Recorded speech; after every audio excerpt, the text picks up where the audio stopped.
Hey, how are you? Welcome back to Podcast for Your Life. And we are going to share some thoughts from our life for yours about lawn care. Lawn care, yes. Caring for one's lawn. Care for that lawn. It's a thing, especially this time of year. And the lawn has to be cared for or it will die and become a desert. Mm-hmm. In Texas, in fact, you Texans know this, our lawns just turn into tumbleweeds. They do. If you don't care for them, etc. So Yep. They dry up and tumble away. Yep.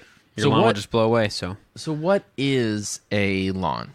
Well, a lawn is our way of referring to grass, which is a plant that grows at the front part of our house. I guess we have both back and front, but we have a norm now in our culture where we like to grow a plant, an even level of a plant, a type of grass in front of our house because we like it. And so we also like it to stay green and be almost perfect. Mm-hmm. And one thing I wonder is man, how did that happen?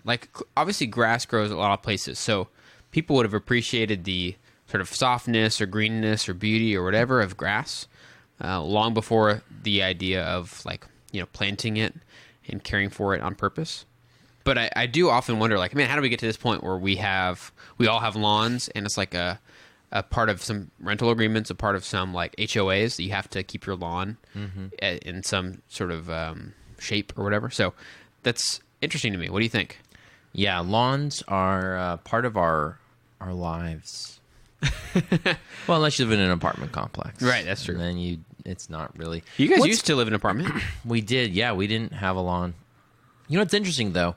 I have some friends who live in Arizona, and they don't have a lot of lawns out there. Yeah. Their lawns consist of... dust. This is no. Sand. Like rocks. Ah. Not gravel, kind of just interesting designed rock formations, Yes. like gravel arrangements, and then cacti. And this isn't everywhere. I'm sure there are some people that have grass, but the majority of the people I've seen in places like Tucson, Green Valley, Phoenix, Gilbert area, whatever, those are mostly rocks. So you drive by and you just see rocks. And I think it's because they're trying to conserve water. Right. It's a drier area. It makes sense. If you have rocks, you don't have to water the lawn. Yeah. I personally would lean more towards that. It's less work. Yeah. You don't have to mow your rocks every day or once a week or once a month or whatever. You don't have to water your rocks. Yeah. They don't grow. Yeah. Well, actually, they might. And cacti, they just need a little bit of water every once in a while, and they can live off of so little water. Actually, I think most rocks are on a trajectory of shrinking over a long timeline, but that's another episode. Yeah, it's true. But yeah, it's interesting. I don't know. I feel like it'd be kind of depressing, and I understand that that's just me coming from a preference and coming from what I'm used to. But it would seem to be depressing to just have a rock lawn. And what I mean by that, I think, is that I remember playing in the grass as a kid, and it was like an area where you could run around barefoot or whatever if you didn't have stickers. Yeah. And that being a pretty fun thing. And so if you don't have a space like that, it doesn't have to be, I guess you could be not grass but not rocks, some sort of area like sand or something a little bit softer on the feet that maybe could be equivalent. It would just seem less soft, and I feel like things like having a picnic or those types of activities that are really great to do outdoors when it's not too hot. I feel like grass is kind of, has the monopoly on those things. Sure. But yeah, you're right. It's also not you could argue that we spend a lot of, effort and water and whatnot on our lawns, and that might not be the best allocation for it. I was seeing a thing the other day of these house designs that recycle their own water, and so the only water you actually use to water your lawn is it's the third use of the water. So it's after you've either showered or even maybe toilet, which I know seems strange, but just the water. No, makes sense. Good fertilizer. I guess it wouldn't be the actual sewage part, but just the water itself. Maybe not that. It's good fertilizer, though. But think about different things in our lives, like water from a washing machine, water from a dishwasher, water from the sink, from the shower, all these different things that is recaptured immediately. You can just reuse that water. And so I saw something super interesting about that, where it was plants are fine with this kind of water. They're not really picky. And so that'd be a huge way to still have plants and yet not waste as much water. It's like a way for lawns to be able to experience the Tide Pod craze. Yeah. Through that third-hand water. Right. And lawns want to be more green, you know? Yeah. Not in the color sense, but in the more eco-friendly sense. Yeah, they really do. You know? They want to be clean and green. Yes. Also, I feel like there's something that plants bring to life that's kind of enjoyable. Not everybody's a green thumb type of person, and I don't know if I am, but there is something that is great about having living plants around. I'm not sure if there's any science behind that, but wow, I think it makes a difference. Well, with the rock lawn, you can have different desert plants. Right. You're not just gonna have rocks like a gravel like front yard. There's usually like various sizes of rocks, and then you'll have maybe a cactus, some sort of desert plant or desert tree or desert bush. But you could have plant boxes where you have herbs growing, you have flowers growing. You could even have a whole area that's sort of like the mulchy sort of a deal that's popular around here, where you have like flower beds and bushes and stuff. You probably could do that. Again, it depends on the climate. So I think there's a lot of places where the lawns are already grassy, so it wouldn't make sense to like kill the grass and put rocks down. Right. But I think that it makes sense from like, if you're looking at it just from a maintenance perspective, I think that rocks are the way to go. You know what's totally fascinating to me? Sod. Mm-hmm. It's grass. Yep. But we found a way to make it portable. Yeah. It's like barely grown. It's like grass, but it's a blanket. It's like grass to go. I don't think I have anything better than that. Thanks. That's a first. Isn't it crazy though? It is crazy. Yeah. It's grass to go. Isn't it amazing that we have an entire industry dedicated to landscaping?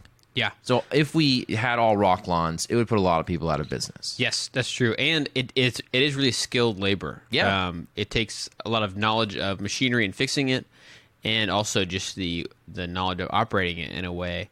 It's because to some degree there's a level of accuracy and a knowledge about different types of grasses and all that kind of stuff.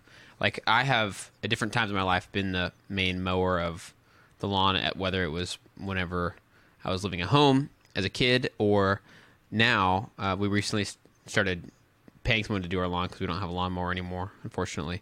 But yeah, when I do it myself, I'm always like, man, this doesn't look as good. Mm-hmm. And I like try to read how to do it or whatever. And so there is something to it that people that learn it well and do it well, it's kind of impressive. Yeah, for sure. Yeah, I have a friend who has a landscaping business in Arizona, of all places. So shout out to you, friend from Arizona. I hope that your business is doing mo better these days. I also had a quote-unquote business for landscaping back in the day, which basically means I mowed like 3 different people's lawns in our neighborhood and made money off of it. Huh. And I had business cards from Vistaprint and everything, and it was interesting. It was hot, and I don't think I did the greatest job compared to some of these more professional ones. Yeah. I had one client in particular who was very picky about their lawn. Uh-huh. So we mowed our lawn maybe once every other week, depending on how fast or how slow it grew. Yeah. Growing up, and this person wanted it mowed every week, regardless of whether it had grown a lot or not. Wow. Every week. So it was great for me because I'm like, oh, sweet. I get, paid each time I mow it. Yeah. But there was a part of me that was like, this is barely grown. Like you're not watering it because it's summer, and it looks like I just mowed it. Yeah. So there was like, I don't know if this is just like an OCD thing or. And so a couple of times he would come out and be like, yeah, you're not exactly mowing up to my standards. And so I was like, oh, okay. Wow. Awkward. I was like 14, so Yeah. it was a first job. You just weed whacked him and it was fine. He learned his lesson. No. I used to, my dad and I used to mow the lawn together, and I have a lot of allergies, and so that was, a factor. Allergic to a lot of different types of plants and whatnot. And so one time I was trying to mow the lawn, and my dad was, I think, out of town or something, and so I was like, oh, I'll be a grown-up, and I'll mow. I was probably early high school or late middle school. I was like, I'll go ahead and mow the lawn on my own. I know how to do it pretty much. And so I was in the riding lawnmower. We had Nice. one of those. It was not like a super fancy one. It was just that it made it way easier for the amount of land that we had at the time. And at one point, I just barely hit this a bit of a dead tree Uh-oh. that was there, and it was totally fine. And then literally 30 seconds after that, I started getting incredibly itchy. Oh. And then I discovered that that little bit of a dead tree I'd hit was a cedar tree, which is like I'm incredibly allergic to. Oh. Not like I'll, like my throat will close up and stuff like that, but my skin gets really reactive to it. You're allergic to cedar? Yeah. And so that did not go Wow. well. And my attempt at being a grown-up dude and doing it all on my own ended pretty quickly. And I had to go take some Benadryl and take a cold shower and all this stuff. It was miserable. Your shot at fame. Because I hit it with the lawnmower, it went everywhere. So instead Yeah. of just touching a tree or something, it was bits of it probably, little dust pieces went everywhere all over me. It was a cedar grenade. Yes. A cedar bomb. Exactly. Wow. That's So you horrible. can't have salmon on a cedar plank? What's that? It's like a dish? I mean, I don't know. Maybe I could. Like I said, it's not like my throat swells up or anything. It's just that Wow. I would get, if I touch this to my skin and stuff, I'll get itchy, Cool. Yeah. Well, that was a mini segment called Allergies for Your Life. Now back to a regular scheduled programming. Back to non-allergy for your life. So, is lawn care weird? Is it a thing that's weird that we just kind of accept in our lives? Should we reevaluate that kind of thing? What do you think? No, I think that there are some social structures that make it so that lawn care is, for lack of a better word, enforced. Yeah. You can't just have weeds growing haywire and your grass can't be super long. Yeah. And I think that's just because of the structure of certain neighborhoods in our area, at least. But I think that there is a part of mowing, taming this forest that's growing, this mini forest that's growing in your front and backyard, or just front yard if you only have a front yard. There is something that's satisfying about mowing a lawn, looking back and being like, wow, this actually looks really nice. I feel satisfied by this good work I did. So I don't know. Yeah, I agree with that. I think there's something to be said for the discipline of that, too. It's enjoyable to see something you do be fruitful. Yeah. And something like a lawn takes discipline in the sense of week to week. You have to be sort of caring for it. And I've come to enjoy that.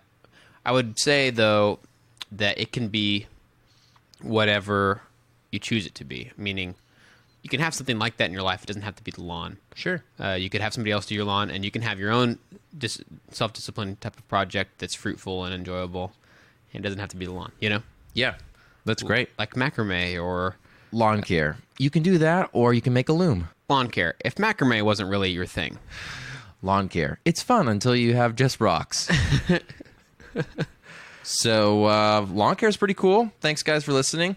We hope that you'll be thinking about this next time you're mowing the lawn, whether it's a little push mower or whether it's a tractor or whether it's just surveying the rocks in your front lawn. Or your chia pet. Or your Jeep. That's right. Thanks, guys, for listening, and we will see you next time. Bye, guys.